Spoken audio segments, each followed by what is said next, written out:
Tharpe. I'm here to take your U.S. immigration related questions. So go ahead and put your questions in the comments so that I may answer your questions.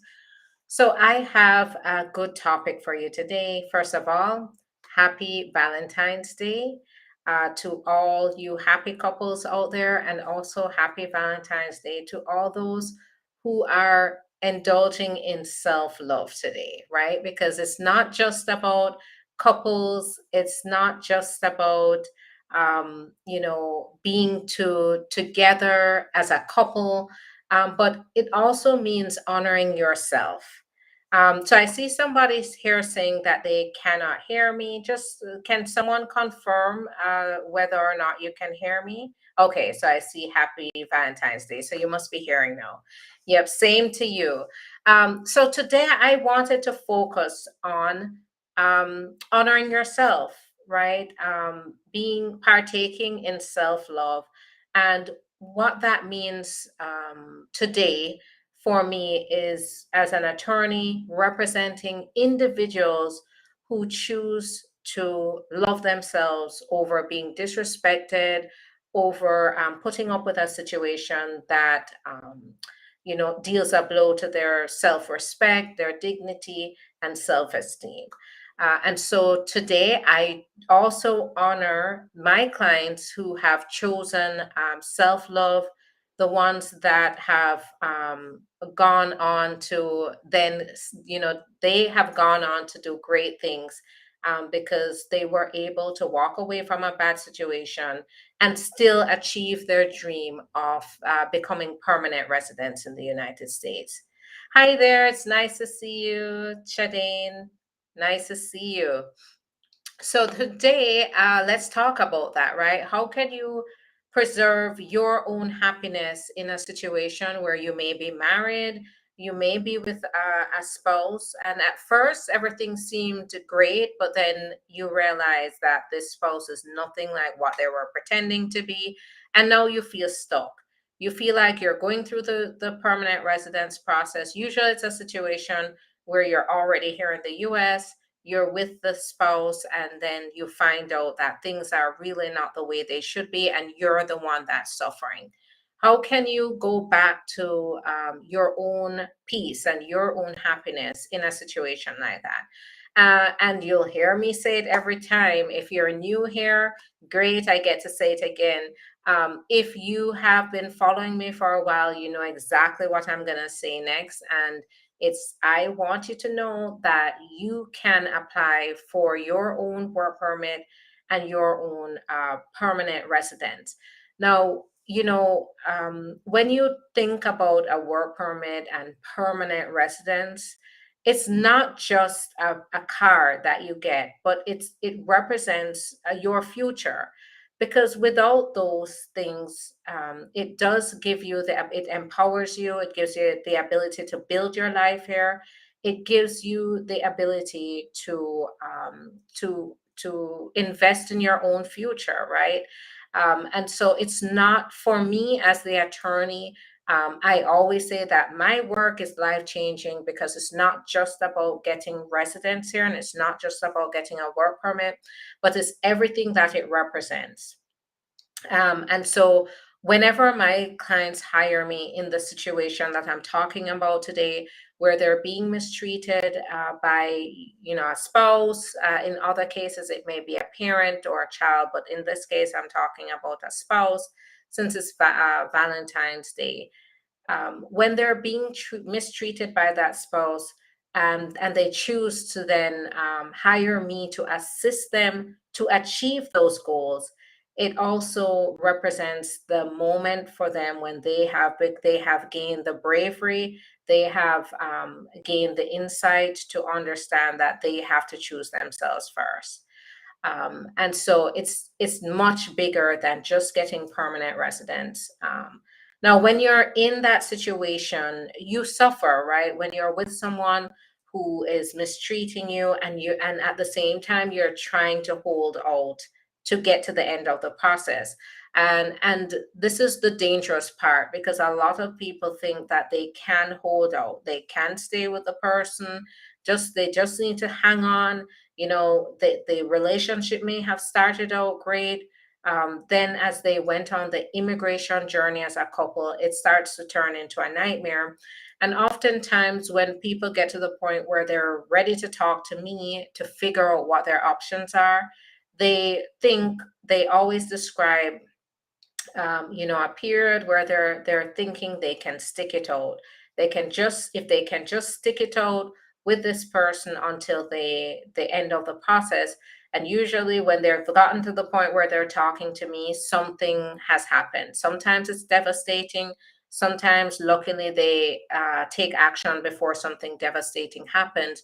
But when you're going through this, where you're suffering through this, you're suffering through mistreatment by a US citizen or resident spouse, you're also putting yourself at risk, because when you're in that situation, the US citizen or legal permanent resident often they know they have that kind of control over you, and they start to use it as a weapon.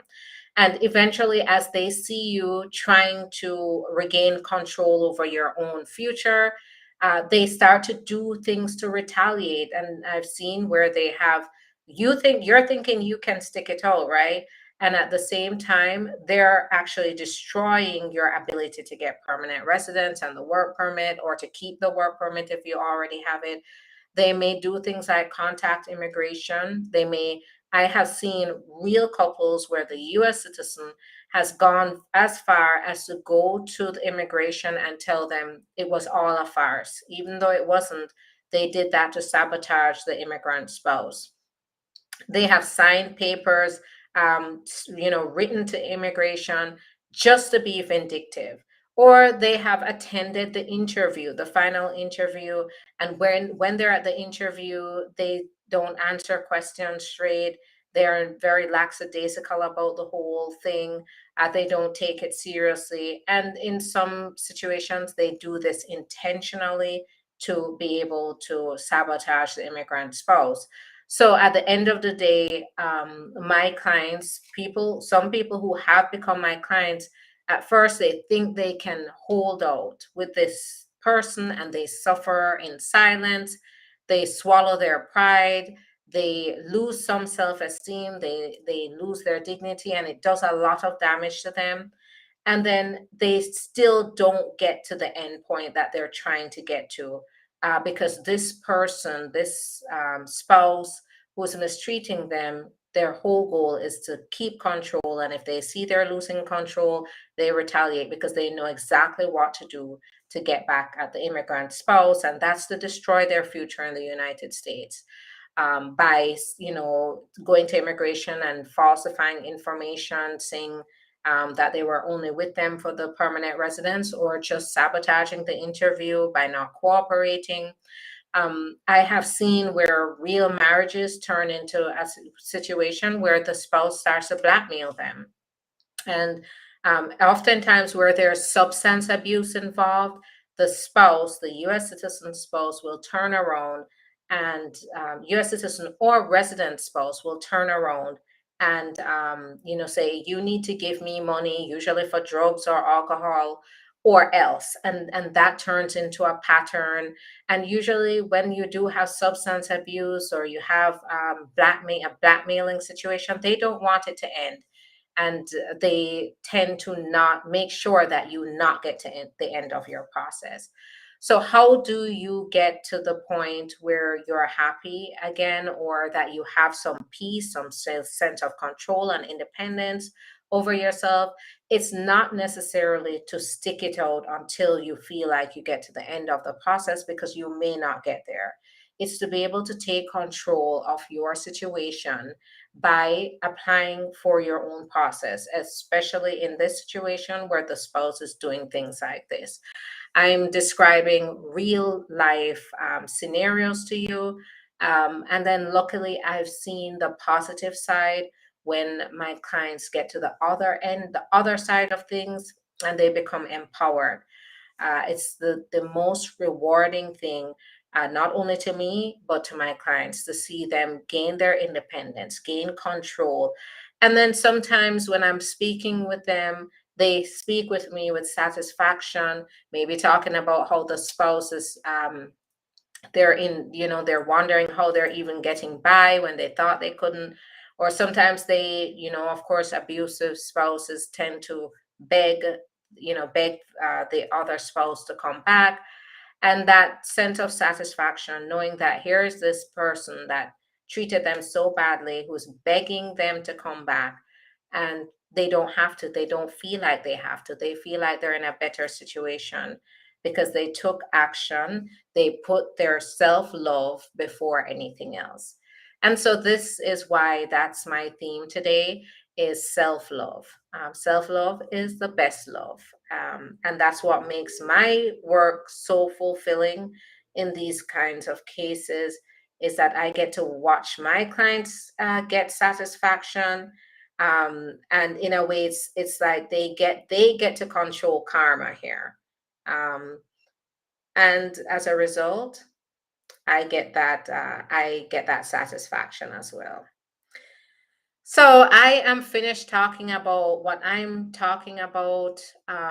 Now, what another tip I do have, if you're in this situation, right, where you're being mistreated by a U.S. citizen or resident spouse, talking about spouses today, but remember that there's not only the spouse is included, but if you have a parent who is mistreating you like this, or a citizen, son, adult son or daughter, you could qualify for this, because in a way, this kind of mistreatment from a parent or a child can do the same damage. It can affect you the same way as the same type of abuse that a spouse would against another spouse. So um, just keep in mind that those relationships also count for you to apply for your own permanent residence. If you're in this situation, what you need to do, if you are trying to think of a game plan to move forward to get to this point where you can apply for your own permanent residence and work permit, or be able to continue with it. If you already have it, you can continue, move on to your own process and continue to get your work permit and your permanent residence, is you have to document everything, right? If your game plan is to get out of this situation and to have the upper hand in your immigration process, make sure you're documenting everything in your marriage, everything that you can. Document, take pictures, take screenshots of inflammatory or abusive text messages. Take recordings, because, for example, with my clients, I do get recordings transcribed, and I use that as evidence as well. Any credible evidence counts. If they wipe out your entire bank account, make sure you save that statement. If they wipe out your entire bank account and it's overdraft, that financial abuse is also included, and it does qualify you for relief. And so if they do things like that, where they're wiping out your bank account, leaving your account overdraft, then save that bank statement. Save your joint bank statements together. Save any documents that you have jointly. Make sure that you log everything, somewhere safe, or in your phone, in your notes somewhere. Log every incident that you had involving your abusive or spouse, or the spouse that's subjecting you to extreme cruelty, because this is going to give you the upper hand in your process to succeed.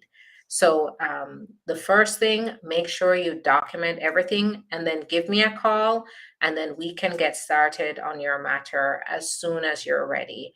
The sooner, the better.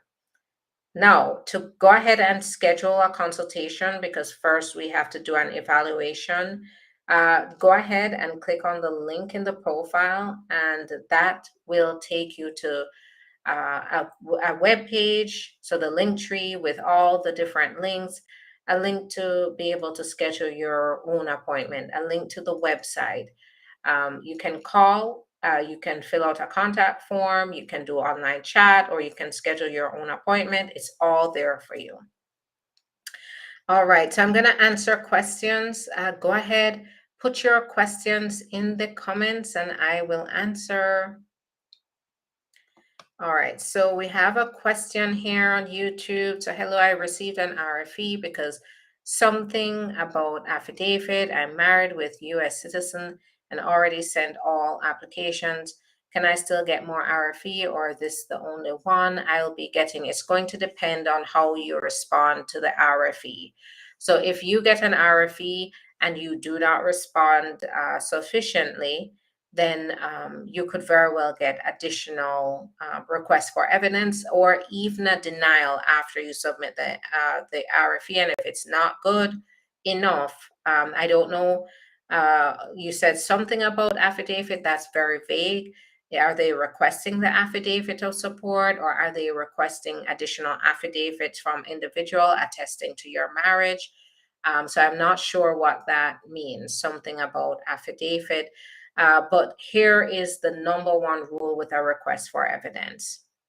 You need to make sure that when you do get a request for evidence, if you don't know how to respond, you need to get representation. It does make a big difference. If you respond and it is not done correctly, they could very well send a denial. Instead of giving you another chance, they could very well send you a denial. So make sure you get legal advice and representation because that's going to count.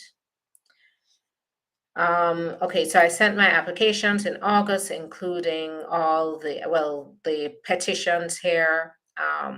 So yeah, so get legal advice. I wouldn't be able to advise on the forms or the RFE. That's where you should definitely make sure you get an appointment and we can talk about it, about responding to that sufficiently. But protect yourself, invest in yourself and your future here to make sure that you do it right. So you're not having a messy situation. Um, oh, thank you so much. I appreciate that comment. Um, all right. So another thing is I'm on here Mondays through Fridays at around lunchtime to talk about a topic and then to answer your questions. So go ahead and share my lives, refer others to watch at this time, to follow me, like and subscribe on YouTube, and then also follow on Instagram so that we are able to share more information with others who need this, that they don't necessarily um, get a lot of information. And this is where I'm very open with my friends here on YouTube and on Instagram. So go ahead and share it so that more people are empowered with information. Is it true that for asylum seeker, once they get approved, they no longer need to wait 1 year after the green card? All they need to do is prove they are present for 1 year. So yes, they did release it's a new policy guidance that says that if you can show that you did have that physical presence of 1 year, they can go ahead and apply for permanent residence. That is definitely the interpretation here.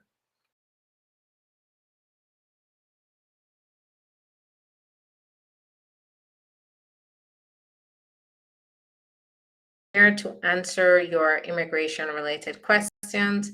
So go ahead and put those questions in the comments so that I can answer them before I head out for the day.